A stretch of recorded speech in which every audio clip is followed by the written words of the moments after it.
Bonjour tout le monde, j'espère que vous allez bien. Aujourd'hui on se retrouve pour une nouvelle vidéo, donc un peu spéciale où je raconte un peu mon parcours et ensuite je vais vous expliquer vraiment mon BTS. Parce que je sais que ça peut aider beaucoup de personnes. Moi personnellement pour ma licence de l'année prochaine, que du coup je vous parlerai en fin de vidéo, j'ai regardé une vidéo qui m'a beaucoup aidé, pardon. J'essaierai de retrouver la vidéo, je vous la mettrai en barre d'infos pour ceux qui seront intéressés. Mais vraiment ça m'a beaucoup appris de choses. Donc j'aimerais en faire pareil pour vous. Du coup, j'ai commencé avec une seconde générale. Ensuite, je voulais me réorienter avec un bac à SSP, mais en fait, c'est un bac à SSP pour ceux qui ne savent pas, c'est avec les enfants, les personnes âgées, tout ça. Parce que vraiment, les enfants, c'est ce qui m'intéressait, pardon. Mais personnellement, m'occuper des personnes âgées, moi, c'était pas trop mon truc. Et puis, bah, j'avais peur de me lasser des enfants, en fait, de pas vouloir faire ça toute ma vie. Enfin, voilà. Ensuite, du coup, je suis partie en STMG, donc rien à voir, hein, c'est du commerce. Donc c'est tout ce qui est commerce, quoi, du management, du droit, de l'économie. Et en terminale, j'ai pris l'option mercatique. Donc c'est vraiment du coup du commerce pur avec ce qui est mercatique, enfin tout ce qui est vraiment le commerce, quoi. Et donc ensuite, donc c'était une suite logique, mais en même temps, du coup, le BTS m'intéressait un peu, c'est BTS MCO. Donc c'est une durée de 2 ans et ça peut être en initiale comme en alternance. Donc moi personnellement je l'ai fait en initiale, donc je peux pas vous parler de l'alternance parce que bah j'en ai pas l'expérience, mais déjà vous aurez l'expérience de l'initiale. Je sais que mes profs en début d'année nous avaient dit, en début de première année du coup, parce que je suis en deuxième année, nous avaient dit que l'alternance c'était plus compliqué parce que bah en plus franchement je le confirme maintenant parce qu'on a beaucoup de dossiers, on a des stages. Enfin, du coup, je pense qu'en alternance, il n'y a pas de stage, je sais pas. Mais en fait, il y a beaucoup de dossiers à faire et du coup, je pense que ça doit être compliqué vraiment à gérer tout ça. Enfin, personnellement, moi, ça aurait été compliqué, je pense. Donc voilà, donc, tout d'abord, je vais vous parler des matières. Du coup, si je regarde par là, c'est parce que du coup, je me suis fait un plan pour essayer de rien oublier. Donc j'espère que je vais rien oublier. Donc du coup, on va commencer par les matières. Donc il y a 4 blocs. Donc le bloc 1, c'est développement de la relation client, pardon, et vente conseil. Donc c'est vraiment comment vendre un produit, comment être avec le client, comment accueillir le client, tout ça. Bloc 2, c'est animation et dynamisation de l'offre commerciale. Donc là, c'est vraiment comment on positionne un produit dans le magasin, combien de fois on le met, est-ce que il va exister en plus en largeur, en longueur, est-ce qu'il y a de la profondeur, c'est-à-dire est-ce que il y a plusieurs catégories de ce même produit. Enfin, voilà, on va vraiment voir tout ça. Bloc 3, c'est gestion opérationnelle. Donc moi, c'est la matière où j'ai un peu plus de mal, parce que du coup, moi, les maths, ça n'a jamais été mon truc. Et du coup, gestion opérationnelle, c'est vraiment les comptes de résultats, les gestions des stocks, donc c'est-à-dire quand on n'a plus de stock, il faut recommander, pour combien on en a, voilà, le bilan fonctionnel, enfin tout ça. En bloc 4, du coup, c'est gestion de l'équipe commerciale. Donc là, c'est vraiment comment, par exemple, gérer un conflit dans l'entreprise, comment organiser une réunion. Vraiment, voilà, c'est le métier du manager. Ensuite, on a CEJM, donc c'est culture économique, juridique et managériale. Donc ça, c'est en fait de l'éco, du droit et du management. En gros, c'est ça, sauf que du coup, c'est vraiment l'éco-droit, il est vraiment fixé sur le commerce. Et du coup, bah, ça par exemple, grâce à la STMG, ça m'a un peu aidé parce que du coup, j'avais déjà fait de l'économie, du droit et du management. Parce que du coup, ceux qui viennent de ES ou des bacs pro commerce, des choses comme ça, eux n'ont pas ces bases-là. En BTS, on reprend un peu les bases et ensuite on enchaîne. Donc, du coup, c'est peut-être un peu plus compliqué pour eux. Mais c'est faisable, hein. Moi, j'ai beaucoup de personnes dans ma classe qui s'en sortent très bien. Ensuite, culture générale. Donc ça, en gros, c'est du français. Donc moi, personnellement, je sais pas du coup si c'est comme ça partout, mais personnellement, on regarde beaucoup de films. Et du coup, en fait, c'est des films qu'on peut ressortir dans nos introductions, dans nos synthèses, tout ça. Donc, du coup, je vous parlerai de toute façon des épreuves juste après. Ensuite, on a de l'anglais. Donc ça, c'est la langue vivante 1. Donc, enfin, vous pouvez la mettre en deux. Moi, dans mon lycée, il y en avait que... Il y avait que de l'anglais, parce que je crois qu'on n'était pas assez pour vouloir faire l'espagnol. Mais du coup, l'anglais, tu le choisis soit en langue vivante 1, soit 2. Donc ça, en fait, c'est un peu... Tu choisis déjà ça en terminale, je crois. Donc bon, c'est pas, ça change pas grand-chose. C'est juste qu'au niveau du coefficient, du coup, c'est... en gros, le coefficient change en fonction de la langue vivante 1 ou 2. Ensuite, donc l'objectif du BTS, donc c'est prendre en charge la globalité de la relation client, prendre en charge l'animation et la dynamisation de l'offre dans un contexte omnicanal et digitalisé, donc c'est-à-dire dans le magasin ou sur Internet, assurer la gestion opérationnelle de l'unité commerciale ainsi que le management des équipes. Donc ça, du coup, c'est ce que je vous explique au-dessus. Donc la gestion opérationnelle, c'est tout ce qui est compte de résultats, bilan fonctionnel, etc. Et l'unité commerciale, c'est du management opérationnel, des équipes, pardon. Oula, c'est compliqué. Du coup, ça, c'est les conflits, tout ça dans le magasin, dans l'entreprise. Ensuite, on a des stages. Donc en première année, on a 10 demi-journées de stage. Donc c'est-à-dire que, en fait, dans le BTS, on a une journée professionnelle. Donc c'est-à-dire une journée où on doit être habillé en tenue professionnelle et qu'en fait, on a une bonne partie de l'après-midi sur les ordinateurs avec du coup nos deux profs. Et là, on fait du coup tous nos dossiers et puis tout ce que je vais vous expliquer juste après. Et donc, du coup, les 10 demi-journées, ils sont sur ces journées-là. C'est-à-dire que moi, en première année, c'était le mardi. Du coup, le mardi après-midi, 10 fois dans l'année, on partait en demi-journée de stage. Donc, moi, pour ma part, j'étais à AMC Finance à Rouen. Donc, c'est le métier de courtier. Donc, du coup, j'en apprenais quand même pas mal. Après, normalement, en demi-journée, c'est un peu plus compliqué de voir beaucoup de choses. Pour ma part, ça va. J'ai réussi quand même à voir pas mal de choses, même si c'est du coup, en espace de 4 heures. C'est vraiment 4 heures. Mais bon, voilà. Après, avec le Covid, ça a été compliqué de gérer du coup les dernières demi-journées parce que du coup, on a été confinés, l'entreprise était fermée du coup et il a fallu que je rattrape tout ça. Parce que du coup, si on n'a pas tous nos stages validés, on ne valide pas le BTS. Donc voilà. Donc ensuite, j'ai fait. Après, on a 2 semaines de stage. Donc nous, c'était du 7 décembre au 19 décembre. Donc moi, je l'ai fait à Flying Tiger. Donc c'est un magasin à Rouen avec plein de petites conneries, quoi. Avec un endroit avec la cuisine, les jouets. Franchement, c'est un magasin que vraiment je conseille pour le stage. Vraiment, c'est. Moi, clairement, je m'épanouis dans ce stage. Vraiment, en plus, l'équipe est formidable. Donc voilà. Ensuite, 3 semaines de stage, pardon, du 1er février au 20 février. Donc j'ai fait une semaine de stage à Carrefour City, ça ne s'est pas du tout bien passé. Donc je vais pas faire de la mauvaise pub au magasin, mais voilà. Clairement, ça s'est pas bien passé. Il me donnait rien à faire. Donc un stage où t'as rien à faire, c'est le plus long possible. Donc ça ne pouvait pas durer pour moi. Voilà. Du coup, je suis retournée à Flying Tiger pour vous dire à quel point ça m'a plu. Et donc du coup, j'ai fait mes deux dernières semaines là-bas. Ensuite, les 5 semaines, c'était du 18 mai au 19 juin. Et là, du coup, c'était 5 semaines, donc c'était ma plus longue période de stage. Et je l'ai fait à Century 21. Et donc, c'est une agence immobilière. Et vraiment, je pense que c'est le stage qui m'a le plus plu, même si Flying Tiger en soi, Flying Tiger, ça me plaît. Mais le vrai métier, en fait, qui m'a vraiment intéressée, c'est l'agence immobilière. Vraiment. Donc du coup, c'est pareil, je me suis épanouie. En plus, j'ai appris beaucoup de choses, parce qu'en plus, en 5 semaines, on a le temps de voir beaucoup de choses. Et du coup, c'est top. Ensuite, du coup, en deuxième année, on a 9 demi-journées. Donc on a une de mois. Nous, cette année, du coup, c'est le jeudi, notre journée professionnelle. Donc c'est jeudi après-midi qu'on part en stage.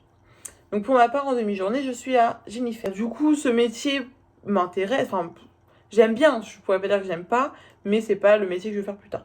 Voilà, c'est de la vente, donc forcément, tu vois le client, tout ça, et moi ça m'intéresse, tout ça. Mais sinon, franchement, je vois pas être vendeuse. Après, si vraiment j'ai que ça, oui, je le ferais, parce que franchement, c'est pas un métier à dénigrer, pas du tout, il est top. Mais moi, c'est pas ce que je souhaite faire.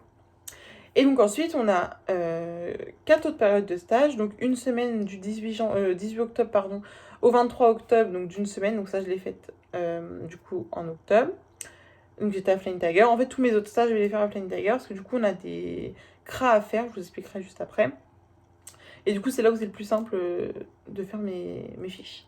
Ensuite, 2 semaines du 6 décembre au 18 décembre.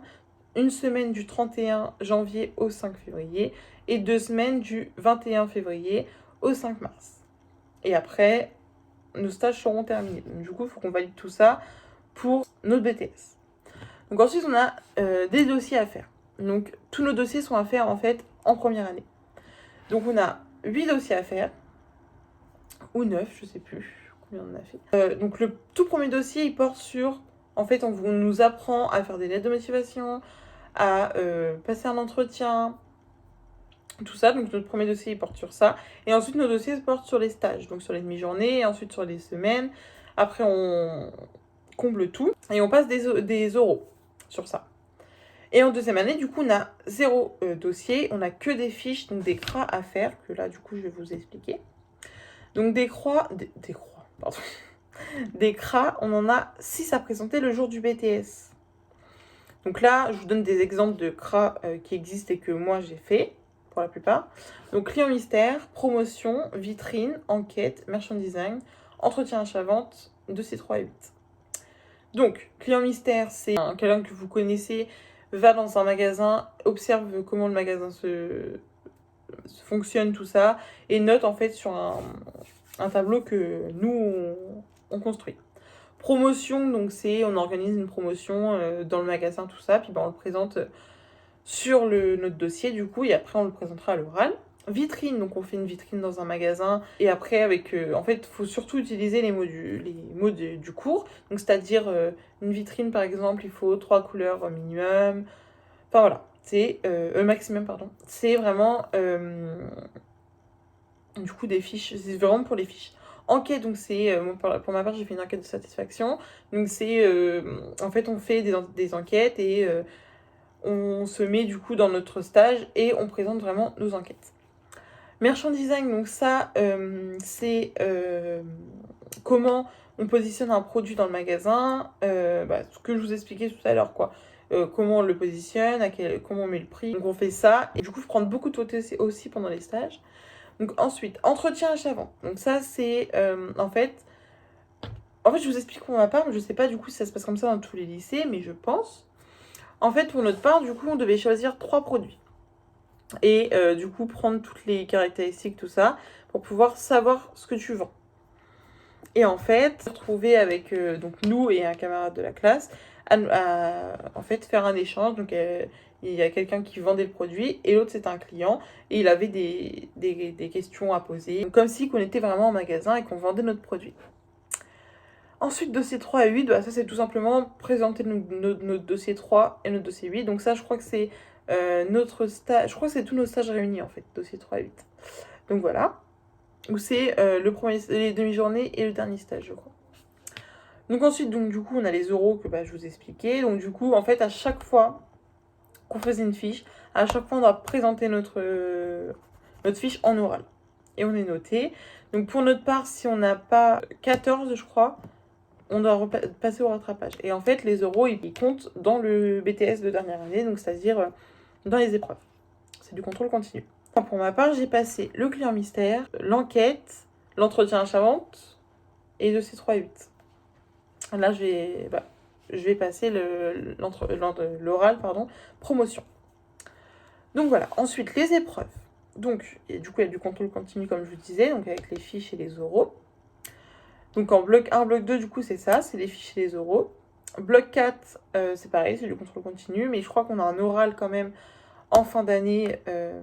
Ma prof, elle nous a expliqué qu'en fait, on a un truc à faire, on a peut-être 1 heure, je crois, et après, on a de quoi présenter. Ça, j'avoue qu'on ne nous a pas trop expliqué, donc je ne peux pas moi-même vous expliquer. Ensuite, les épreuves écrites. Donc on a bloc 3, donc qui est du coup gestion opérationnelle, où on doit du coup, en fait, on va avoir une copie comme vous avez pu passer le bac, tout ça. C'est une copie et puis on doit faire. Donc j'ai oublié de vous dire les coefficients. En fait, ils sont tous coefficientés 3, sauf l'anglais. Donc l'épreuve de bloc 3, il dure 3 heures. Donc pendant 3 heures, en fait, on va travailler et puis on aura notre note, comme le bac. CEJN, donc du coup, culture économique, droit et management. Non, juridique et management, pardon. Ça, du coup, c'est pas aussi coef 3, c'est pendant 4 heures, et du coup, c'est de l'éco-droit et du management. De l'anglais, donc c'est coefficient 1,5 et c'est pendant 2 heures. Donc ça, du coup, on a un document qu'il faut, je vais pas dire traduire, mais parce que mon prof d'anglais me... mais c'est pas traduire, mais expliquer ce que le texte dit et à côté, soit une rédaction à faire, soit ce que tu apprends à faire. Donc là, par exemple, moi, j'ai eu un BTS blanc il y a 2 semaines et c'était faire un mail. Donc, voilà. Et ensuite, on a le français, donc culture générale, coefficient est 3, donc on a 4 heures. Et donc là, on a une synthèse à faire et une écriture personnelle. Donc, ensuite, les métiers qui peuvent... ça peut être des débouchés, mais vraiment, moi, par exemple, je vais dans aucun de tous les métiers que je vais vous citer. Mais moi, c'est parce que je vous expliquerai après ce que je veux faire. Donc, on peut être assistant commercial, agent commercial, chef de rayon, représentant commercial, vendeur en magasin, chargé de clientèle en banque, conseiller en assurance et gestionnaire. Et plein d'autres métiers. Vraiment, je ne pouvais pas tous vous les citer parce qu'il y en a beaucoup. En fait, ce qui m'a plu aussi dans ce BTS et pourquoi j'y suis rentrée, c'est parce que ça nous débouche dans plein de métiers et qu'on peut... on peut du coup se réorienter sans souci. Le BTS nous servira toujours parce que du coup on a les bases. Bon après il faut pas non plus vouloir être... du coup par exemple avec les enfants parce que du coup le BTS vous servira à rien. Mais on pourra toujours vous orienter, ça y a pas de souci. Et autant pour moi c'est mon ordinateur. Donc moi par exemple je vais être agent immobilier. Parce que comme je vous disais tout à l'heure, mon stage en agent immobilier m'a vraiment plu. Et du coup, voilà. Et donc, du coup, je vais faire une licence professionnelle immobilière. Donc, si j'arrive à trouver un patron, sinon, je le ferai en initial si je suis acceptée à Rouen. Parce que sinon, c'est très loin. Donc, j'avoue que quand je vous dis loin, c'est par exemple dans le sud, tout ça. Donc, bon, je pense que je me sens pas prête à aller aussi loin. Sinon, dans les suites d'études, donc ce qui est du coup les plus logiques, c'est bachelor marketing, qui nous fait du coup avoir un bac plus 3. Bachelor assistant RH, ressources humaines, donc pareil, niveau bac plus 3. Et bachelor communication, niveau bac plus 3. Donc tout ça, c'est vraiment les 3 débouchés qui peuvent vous aider, enfin qui est vraiment la suite logique si vous savez pas quoi faire et que... ou même si vous savez quoi faire en fait, si ça peut vous permettre. Mais si vous voulez un bac plus 3 et que vous savez vraiment pas où aller, ça c'est vraiment la suite logique. Donc voilà, je pense que j'ai fait le tour du BTS. Donc moi ma licence du coup je peux pas trop vous en parler parce que je suis pas encore rentrée dedans. Donc oui j'ai écouté une vidéo qui a pu m'en parler, qui a pu m'expliquer, mais je ne peux pas être de là à pouvoir vous expliquer ma licence, pas du tout. Donc peut-être que si ça vous intéresse, l'année prochaine, je vous ferai, si je suis acceptée, on croise les doigts, je vous ferai une vidéo du coup sur ma licence. Si ça peut vous intéresser, pourquoi pas. Mais pour l'instant, du coup, ma licence, je peux pas vraiment vous en parler, c'est assez compliqué. Donc voilà, donc ma vidéo s'arrête ici. J'espère vraiment que ça vous a plu. Et je vous laisse du coup mettre un petit commentaire, vous abonner, activer la petite cloche et liker. Et on se retrouve pour de nouvelles vidéos.